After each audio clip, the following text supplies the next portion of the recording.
Selamat siang, Bu Indira dan teman-teman sekalian. Perkenalkan nama saya Regina Putri dengan NIM 22010015. Hari ini saya akan mempresentasikan tentang wirausaha UMKM yang telah saya wawancarai, yaitu bubur ayam Pekalongan. Kenapa saya mengambil bubur ayam Pekalongan?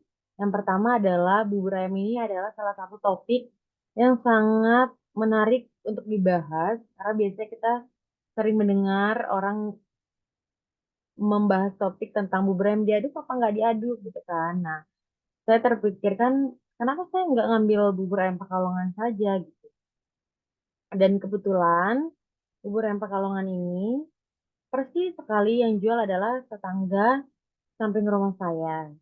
Jadi saya juga mewawancarinya lebih efektif dan lebih efisien. Itu alasan kenapa saya mengambil wirausaha UMKM bubur ayam Pekalongan ini.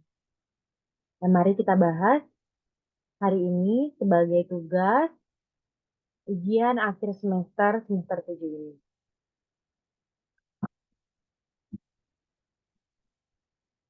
Sejarahnya sendiri, bubur ayam ini diawali tahun 2002-an ketika ibu dari Edi Wibowo asal Pekalongan merantau ke Jakarta. Setelah berdomisili di Jakarta, ia menemukan ide untuk membuat usaha bubur ayam. Sementara Edi Wibowo hanya ikut membantu ibunya berjualan serta belajar membuat konsep bubur ayam dari ibunya. Nama bubur ayam Pekalongan sendiri merupakan nama kota asal Ibu Edi Wibowo.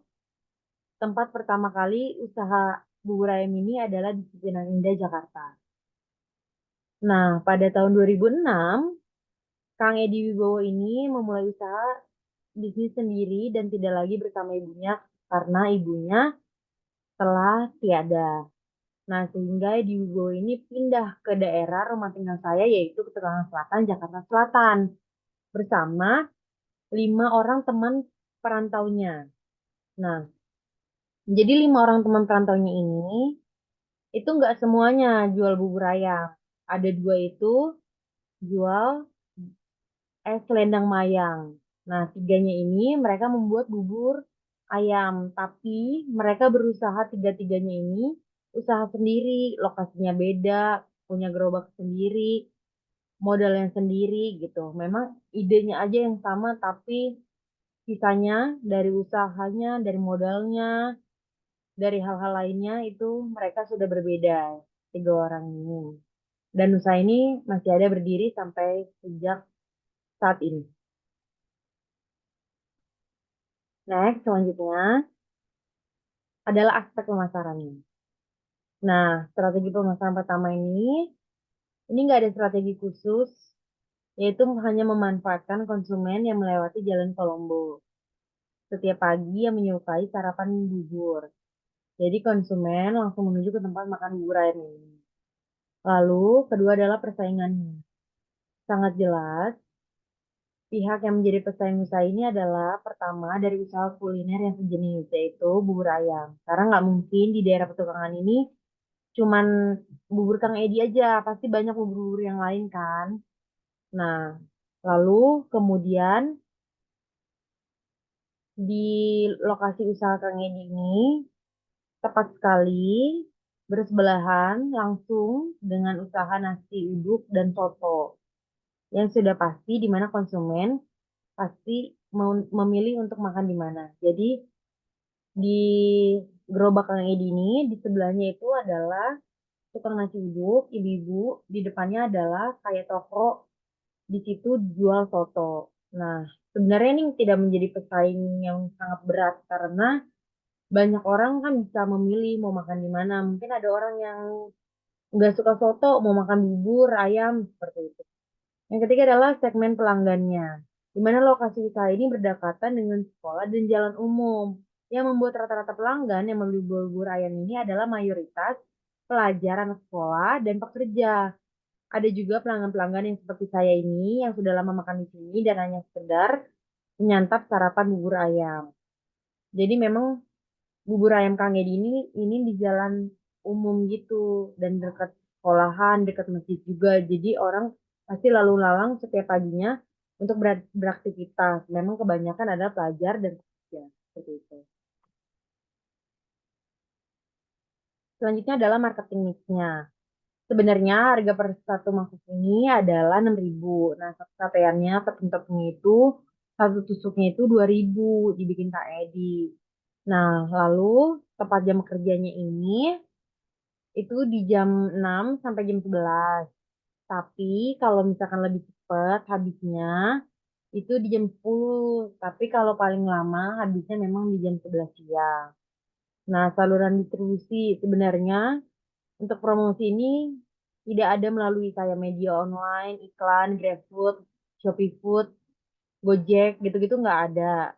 Karena kayak Kang Edi sendiri ini kan udah tua, terus nggak punya siapa-siapa, mau cuma sendiri. Jadi dia nggak bisa merekap semuanya. Jadi dia cuma usaha sendiri. Jadi promosinya itu ya dari pelanggan-pelanggannya, dari mulut ke mulut, gitu, dari tetangga-tetangganya, gitu. Tapi Kang yang sudah kenal sama Kang Edi ini, kalau misalkan kita jauh, itu bisa di WA Kang Edinya by WhatsApp gitu, mau pesen ini Kang gitu, ditinggal di WhatsApp aja begitu. Selanjutnya adalah aspek teknis produksi.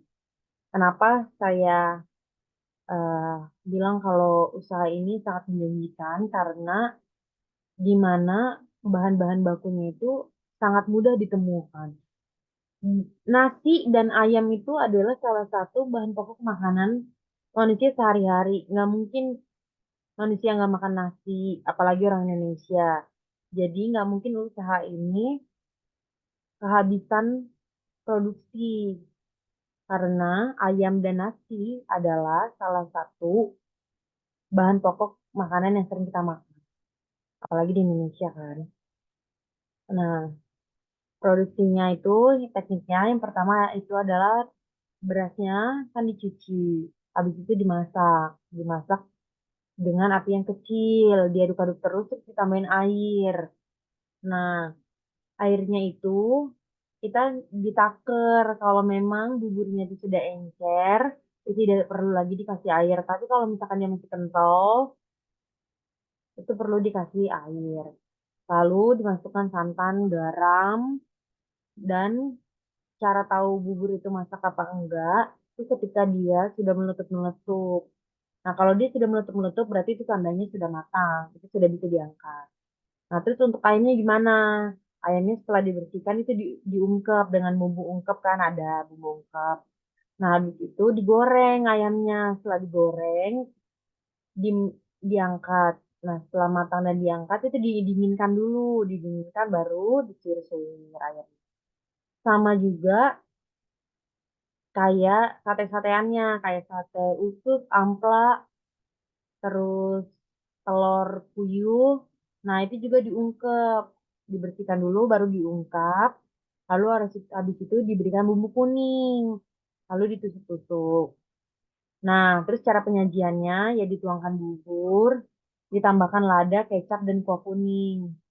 Lalu disajikan beserta suiran daging ayam, kacang, seledri, dan kerupuk. Nah, untuk sate-sateannya itu opsional. Kalau pelanggannya suka, ya dikasih sateannya. Kalau pelanggannya tidak suka sate-satean, ya bubur polos dengan berbagai toppingnya saja. Selanjutnya, itu adalah modal awal usahanya. Nah, modal awal usaha bubur ini itu 10 juta dari tabungan Kang Edi dan bersama ibunya waktu itu kan masih ada. Gerobaknya itu 1 juta, meja dan kursinya itu 600.000, tenda atau terpal yang warnanya biru gitu terpal 200.000, kompor dan tabung gas 150.000, panci besar 150.000, mangkuk, piring, plastik, gelas, sendok 100.000, serbet dan ember untuk piring 50.000. Total perlengkapannya 2.250.000. Nah, untuk biaya-biaya lainnya beras itu dikali sebulan 1.920.000, ayam 2 kilo itu kan 60.000 kali 30 hari dikali sebulan berarti 3.600.000. Nah, habis itu bumbu dan bahan pelengkapnya itu 45.000 dikali 1 bulan. Bumbu dan bahan pelengkap itu kayak cabe, bawang, kunyit gitu kan, 1.350.000. Nah, gas ukuran 3 kilo, 15.000 per tabung, dikali 10 kali pakai gas, berarti 150.000. Nah, biaya-biaya lainnya, itu kayak biaya tata duganya, berarti 100.000. Maka total biaya operasionalnya adalah 7.120.000. Jadi total awal modal awalnya dia itu 9.370.000. Dari mana? Dari 7.120.000 ditambah 2.250.000. Jadi modal awalnya Kang Edi adalah 9.370.000. Selanjutnya,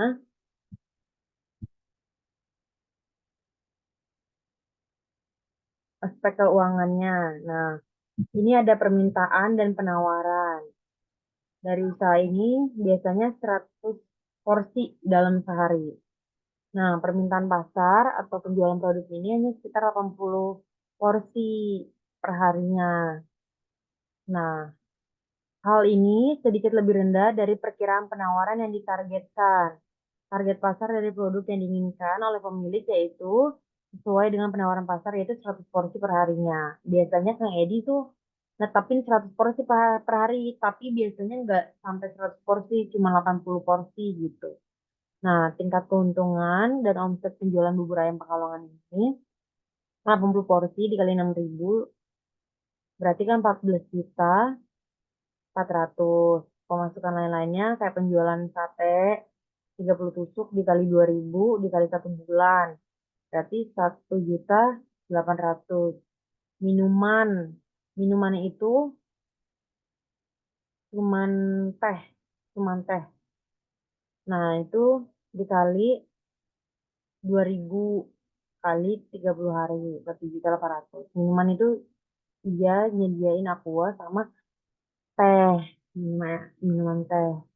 Nah, total pemasukannya itu adalah 14.400.000 ditambah 1.800.000 ditambah 1.800.000 sama dengan 18 juta pengeluarannya. Nah, biaya gajinya dia itu 1 juta. Nah, keuntungan per bulannya yaitu 18 juta dikurang 700 dikurang 1 juta. Berarti totalnya adalah em, se- sebesar 18 juta dikurang 700 120 dikurang 1 juta. Seperti itu. Berarti totalnya kan 9.880.000. Nah, kesimpulannya dari bubur ayam Pekalongan ini adalah jadi dari semua aspek yang ada di usaha kuliner bubur ayam Pekalongan yang ada di Jakarta Tukang Selatan ini itu memenuhi studi kelayakan bisnis yang ada harapan usaha target pasar masa mendatang yaitu usaha bubur ayam hanya satu tempat itu pun terbatas akan tetapi usaha bubur ayam Pekalongan ini cukup menjanjikan walaupun dia cuma gerobakan tapi dia memang menjanjikan dengan modal awal sekitar tadi 370.000 usaha ini bisa meraup omset sebesar 9.880.000 per bulannya dan keuntungan bersihnya itu sekitar 5.100.000. Tentu ini usaha yang menggiurkan. Syarat utamanya adalah terus berinovasi, mencari cita rasa yang unik sehingga bisa bertahan dari gempuran pesaing. Terus berinovasi. Sama kayak yang tadi studi kelayakan bisnis, saya bilang adalah kalau kunci usaha wirausaha itu adalah terus konsisten dan berinovasi. Sarannya, salah satu kunci utama usaha makanan seperti bubur ayam adalah mempertahankan pelanggan agar betah membeli lagi dan lagi. Yang tak kalah penting adalah membangun pencitraan yang baik untuk pelanggan merasa betah, merasa akrab dengan kita. Ketertarikan itu akan membuat pelanggan setia dan untuk kedepannya berharap bisa lebih maju dan usahanya lebih besar lagi. Karena kenapa? Karena saya bilang tadi cuman promosinya dari mulut ke mulut. Nah, semoga usahanya ini cuma bisa membangun citra yang baik. Karena dia tidak ada media sosial. Karena dia cuma dari mulut ke mulut. Jadi memang dari kualitas dan keramah tamahan dalam Melayani pelanggan itu yang paling penting. Men- Mencapai citra yang baik supaya pelanggan terus mau lagi membeli ke bubur ayam Kang Edi. Nah, lalu semoga usaha ini mana tahu anaknya Kang Edi atau keluarganya Kang Edi mau meneruskan, jadi makin besar lagi cabangnya demi meningkatkan perekonomian keluarga mereka. Ini ada beberapa foto-foto yang saya ambil nih waktu waktu wawancara sama Kang Edi ini, bubur-bubur ayamnya, gerobaknya. Terus ini yang saya bilang tadi es teh manis tuh ini yang per gelas. Nih. Nah ini gambaran bubur ayam Kang Edi. Ada buburnya, saya pesen dua sate, ada telur puyuh dan ati amplanya. Gitu. Sekian presentasi UMKM usaha bubur ayam Pekalongan Kang Edi dari saya, Regina Putri. Sekian, saya mohon maaf apabila ada kesalahan dalam presentasi dan kurang jelas dari apa yang saya presentasikan. Semoga presentasi saya bisa dapat dimengerti oleh teman-teman sekalian dan Bu Indira. Sekian dari saya, Regina.